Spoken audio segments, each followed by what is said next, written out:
ನಿಮ್ಗೆ ಹೇಳಿದ್ರಂತ ಅಲ್ಲಿ ನಮ್ಮ ಬಾಸ್ ಬಗ್ಗೆ ಮಾತನಾಡಬೇಡಿ ಅಂತ ಹೇಳಿ. ಸರ್ ಹೇಳಿದ್ದು ನಿಜ, ಅವ್ರು ಎನ್ಕ್ವೈರಿ ಮಾಡ್ತಾ ಇದ್ದಾರೆ. ನನಗೆ ಹೇಳಿದ್ರೆ ಅವ್ರು ಅಲರ್ಟ್ ಆಗ್ತಾರೆ. ನನಗೆ ಯಾರಿಗೂ ತೊಂದರೆ ಮಾಡೋ ಉದ್ದೇಶ ಇಲ್ಲ. ಅಟ್ ದ ಸೇಮ್ ಟೈಮ್ ನೀವು ಅಷ್ಟೇ ಕಲಾವಿದನ ಗೌರವಿಸಬೇಕು ಅಂತ ಈ ಮೂಲಕ ಹೇಳ್ತಾ ಇದ್ದೀನಿ. ಏನಾದರೂ ಸಮಸ್ಯೆಗಳು ಎಡವಟ್ಟಾದರೆ, ಕಲಾವಿದ್ರಿಗೆ ಏನೇ ಸಮಸ್ಯೆ, ನಿಮ್ಗಿರೋಂಥ ಸ್ಟಾರ್ಡಮ್ ಶೇಕ್ ಆಗುತ್ತೆ. ಜನ ಪ್ರೀತಿ ಕೊಟ್ಟಾಗ ಪ್ರೀತಿಯಿಂದ ನಡ್ಕೊಳ್ಳಿ, ಅದೇ ಪ್ರೀತಿಯಿಂದ ಒಂದಿನ ಬದುಕಿ. ಯಾರೇ ನಾವು ಹೋಗದೆ ಪ್ರಪಂಚದಲ್ಲಿ ಎಲ್ಲರೂ ಜನ ಪ್ರೀತಿ ಕೊಟ್ಟಾಗ ಪ್ರೀತಿಯಿಂದಿದ್ದೋ ಖುಷಿಯಾಗಿ ಹೋಗಿ. ಸರ್ ನಾನು ಯಾರ ಹೆಸರು ಯಾಕೆ ಹೇಳ್ತಾ ಇಲ್ಲ ಅಂದರೆ ನಂಗೆ ಅವ್ರ ಮೇಲೆ ಗೌರವ ಇದೆ. ನಾನು ಇಷ್ಟೊತ್ತು ಹೇಳಿದರೆ ಇನ್ನೂ ಬೇರೆ ಬೇರೆ ರೂಪ ಎಲ್ಲ ತೊಗೊಳುತ್ತೆ ಸರ್, ಬೆಂಕಿ ಹತ್ಕೊಳ್ಳುತ್ತೆ. ನಂಗೆ ಆ ಉದ್ದೇಶ ಇಲ್ಲ ಸರ್. ಕನಿಷ್ಠ 2,000 ಜನ ಫೋನ್ ಮಾಡಿದ್ರು, ಪ್ರಥಮ್ ಅವರೇ ಪ್ಲೀಸ್ ಕಂಪ್ಲೇಂಟ್ ಕೊಡಿ ಅಂತ. ನನಗೆ ಉದ್ದೇಶ ಇಲ್ಲ.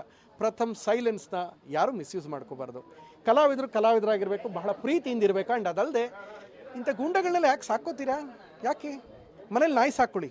ಮನೇಲಿ ನಾಯಿಗಳಿರುತ್ತೆ ಗೊತ್ತಾ, ಅದು ಮುದ್ದು ಪ್ರಾಣಿ. ಬೆಕ್ಕನ್ನು ಸಾಕಿ, ಗಿಳಿ ಸಾಕಿ, ಪಾರಿವಾಳ ಸಾಕಿ. ಇದೆಲ್ಲ ಅಲ್ಲ, ಕೇಳೋಕೆ ಚೆನ್ನಾಗಿರುತ್ತೆ. ಇವೆಲ್ಲ ಮಾಡಬಾರ್ದು.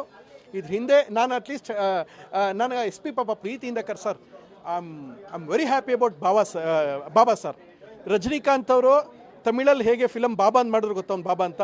ಅವ್ರು ಹೆಂಗೆ ಫಿಲಮಿಗೆ ಬಾಬಾನೋ, this IPS officer Baba, Karnataka police ಡಿಪಾರ್ಟ್ಮೆಂಟ್ಗೆ ಬಾಬಾ. ಅವ್ರು ನನ್ನ ಅತ್ಯಂತ ಆಪ್ತರು ಅಂತ ನಾನು ಹೆಮ್ಮೆಯಿಂದ ಹೇಳ್ತೀನಿ. ಏನಾಗಿತ್ತು ಗೊತ್ತಾ, ಒಂದು ಸಲ 4 ಇಯರ್ಸಿಂದ ನಾನು ಚೆನ್ನೈ ಶೂಟಿಂಗ್ ಅಂತ ಹೋಗಿದ್ದಾಗ ನಟಭಯಂಕರ ಸಿನಿಮಾನ ಸೆನ್ಸಾರ್ ಕಳ್ಸೋಕ್ಕೂ ಮುಂಚೆ, ಅಣ್ಣ ಫುಲ್ ಫಿಲಮ್ ಫೋನ್ಗೆ ಹಾಕ್ಕೊಡು, ಫ್ಲೈಟಲ್ಲಿ ನೋಡ್ಕೊತೀನಿ, ಏನೋ ಮಿಸ್ಟೇಕ್ ಇದ್ದ ನೋಡ್ತೀನಿ. ಎಡವಟ್ಟು ಏನಾಗೋಯ್ತು ಗೊತ್ತಾ, ಫೋನೇ ಬಿದ್ದೋಯ್ತು. ಅವತ್ತು ಫೋನ್ ಹಾಳಾಗ್ಬಿಟ್ರೆ ಪ್ರಥಮ್ ಊರು ಬಿಟ್ಟು ಹೋಗ್ಬೇಕಾಗಿತ್ತು. ಯಾಕೆ ಹೇಳಿ, ಫಿಲಮ್ ಲೀಕ್ ಆಗ್ಬಿಟ್ರೆ ಯಾರು ತಾತಾರೆ? ನನ್ನ ಪುಣ್ಯ ಇಮಿಡಿಯೇಟ್ DCP ಅವರು ಪ್ರಥಮ್ ಇದು ನನ್ನ ರೆಸ್ಪಾನ್ಸಿಬಿಲಿಟಿ ಮಾಡ್ಕೊಡ್ತೀನಿ ಅಂತ. ಇಂಥ ಒಳ್ಳೊಳ್ಳೆ ಪೊಲೀಸ್ ಆಫೀಸರ್ಸ್ ಎಲ್ಲ ಕರ್ನಾಟಕದಲ್ಲಿದ್ದಾರೆ. ಅವತ್ತು ನನ್ನ ಫೋನ್ ವಾಪಸ್ ಬಂತು, ಒಂದೇ ಒಂದು ಚೂರು ಡ್ಯಾಮೇಜ್ ಆಗದೆ ಕಂಪ್ಲೀಟ್ ಸಿನಿಮಾ. ನಾನಂದೆ ಸರ್ ನಂದೊಂದು ರಿಕ್ವೆಸ್ಟ್ ಸರ್, ಆ ಫೋನ್ ಹೊಡೆದಾಕ್ಬಿಡಿ ಸರ್, ಯಾರ ಕೈಗೂ ಸಿಗಬಾರ್ದು. ಅದ್ರಲ್ಲಿ ಕಂಪ್ಲೀಟ್ ಸಿನಿಮಾ ಇದೆ ನನ್ನ ಸಿನಿಮಾ. ಸೆನ್ಸಾರ್ ಆಗಿರೋಂಥದ್ದು ಅಟ್ಲೀಸ್ಟ್ ಏನಾರು ಲೀಕ್ ಆಯಿತು ಅಂದರೆ ಬಿಸ್ನೆಸ್ ಆಗಲ್ಲ ಸರ್ ಅಂದೆ.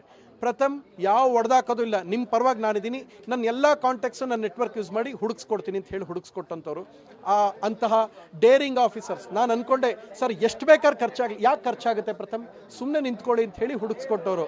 ಈ ಕೇಸ್ ಹ್ಯಾಂಡ್ಲ್ ಮಾಡ್ತಾ ಇದ್ದಾರೆ, ಅವ್ರು ಏನು ಬೇಕು ನೋಡ್ತಾರೆ. ಸೊ ಕಲಾವಿದರಾಗಿರಿ. ನಿಮ್ಮ ಹೆಸರು ಎಲ್ಲೋ ಕಡೆ ಮಿಸ್ಯೂಸ್ ಆಗ್ತಾ ಇದೆ ಅಂದಾಗ ನೀವು ಎಚ್ಚರಿಕೆಯಿಂದಿರಿ ಸರ್. ಯಾರೇ ಆಗಲಿ, ದೊಡ್ಡವರಾಗ್ಬೋದು.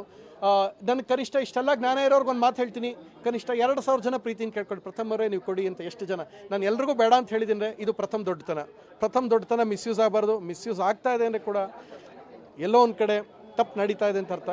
ನಾವು ಸರ್, ನಾನೇನಾರು ಅಕಸ್ಮಾತು ಅದು ಪಬ್ಲಿಸಿಟಿಗೆ ಮಾಡಬೇಕು ಅಂತ ಆಗಿದ್ರೆ ಇಷ್ಟೊತ್ತಿಗೆ ಎಲ್ಲಾದ್ರೂ ಒಂದು ಪ್ರೆಸ್ ಮೀಟ್ ಮಾಡಿ ಕೂತ್ಕೋತಾ ಇದ್ದೆ ಸರ್.